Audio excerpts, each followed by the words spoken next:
Hello everybody, this is Jeff at the Glorious Uncertainty. It is Monday the 17th of August. I've been away, I've had loads going on.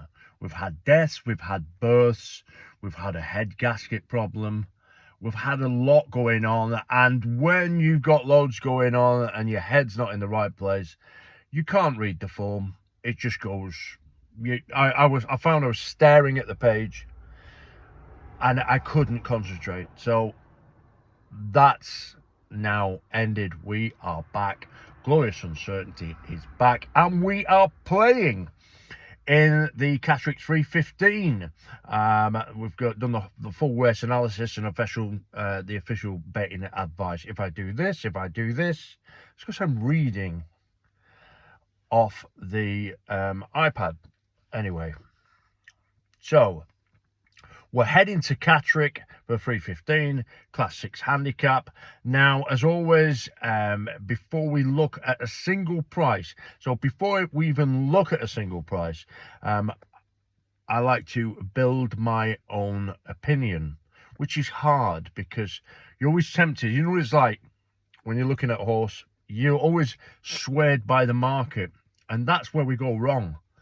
You don't want to be swayed by the market. You want to have your own opinion on the race.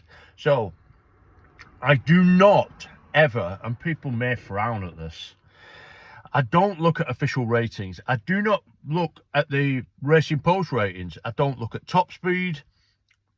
I look at actual standard times against performance, and there are no market influences. Every horse earns its place through its own historical evidence. I need a drink. Cheers. I do think these are really good, by the way. So, I'm going to put my cup over there.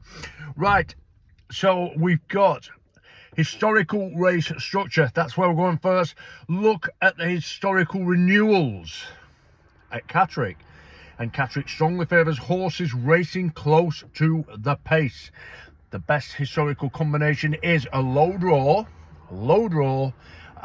with early speed. In other words, if you can secure a prominent position from an inside stall around here, history says that you're giving yourself a significant advantage. But today's race isn't quite that simple. Why? Because we've identified multiple horses wanting the very same piece of track, which makes it difficult. So we're going to pace assessment.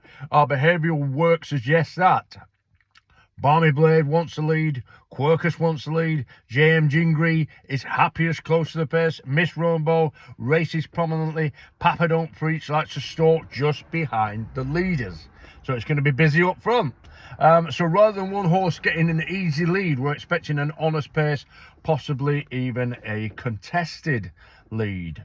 That becomes important later. So the strongest behavioural profiles, several horses emerge positively from the profiling process. Miss Rainbow, she produced the most complete profile in the race. She has proven winning behaviour, proven placed behaviour, a recent victory over today's effective trip, tactically versatile horse, and a profile that doesn't rely on getting the lead. She can adapt however the race develops, which is good to know. Balmy Blade is fascinating. His recent wins have both come over 6 furlongs. Historically low drawn leaders have an outstanding record here. From a structural perspective, he fits the race extremely well. The concern is though, so the concern is obvious though, if Quercus decides to contest the lead, he may not enjoy an uncontested run that has brought him success previously. So he's going to get bothered, he's going to get pestered. So moving on, Papa Don't Preach, very solid horse. He doesn't necessarily need to lead. He can sit just behind the pace and repeatedly demonstrates competitive behaviour. He's exactly the sort of horse who often runs his race. Good karma, probably arrives here with the strongest frank form in the race. His recent race have been strongly advertised by subsequent winners and placed horses. The only slight question was the drop from 7 furlongs. However, today's race is effectively 6 furlongs rather than a sharp 5. So that concern isn't as great as it first appears. Frank form.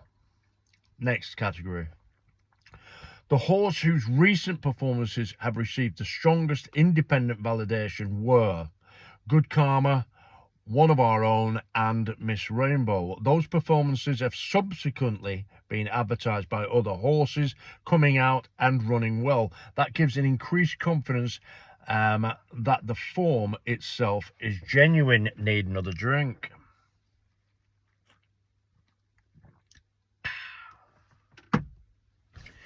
Favourite assessment. The market has made Edmund Halley. Is it Halley's Comet? Is it Halley's Comet? Favourite. Now, this is an important distinction. We don't oppose favourites simply because they're the favourites. We oppose favourites only when the historical evidence doesn't fully justify their position. Edmund Halley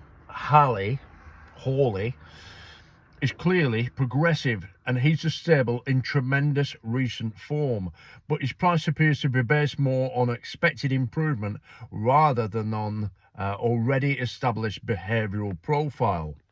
You know what I'm saying, don't you? For us, he falls into the category of a speculative favourite. That's where he falls. The Tissue book. This is our book. When we built our own market, before looking at the bookmakers' prices, Miss Rainbow came out as our most likely winner. Balmy Blade rate is the biggest value discrepancy. Papa Don't Preach and Good Karma both featured prominently, while Quercus remained difficult to assess because his outstanding historical course profile clashes with more recent signs of a regression. He's going a bit backwards. So, market comparison. Once we finally looked at the betting market, 2 horses stood out.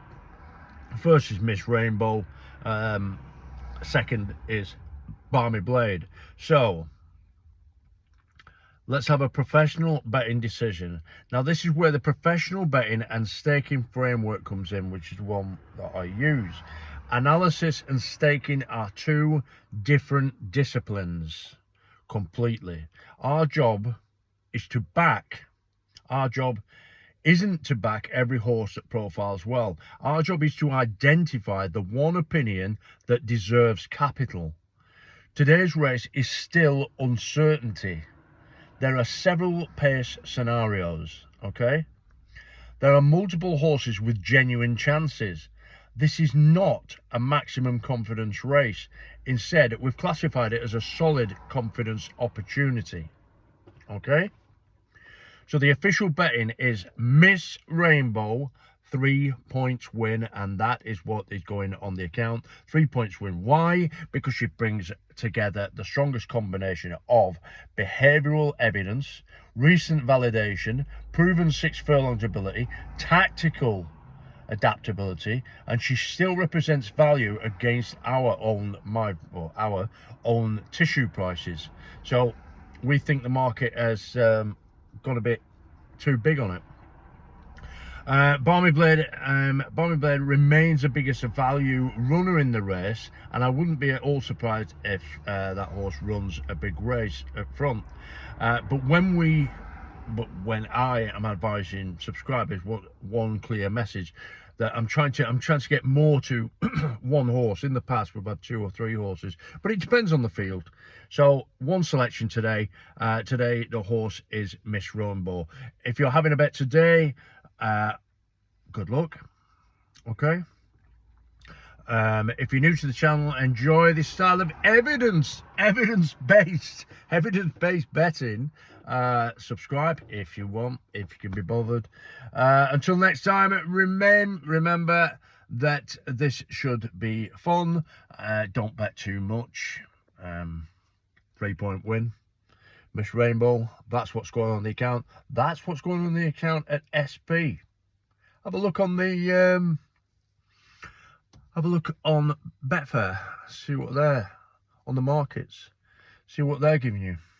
3 points, that's 3. 3 points, win, Miss Rainbow, 315, Catrick, that's it. It's been 10 minutes, that's ridiculous. Speak to you soon. Bye for now. Bye-bye.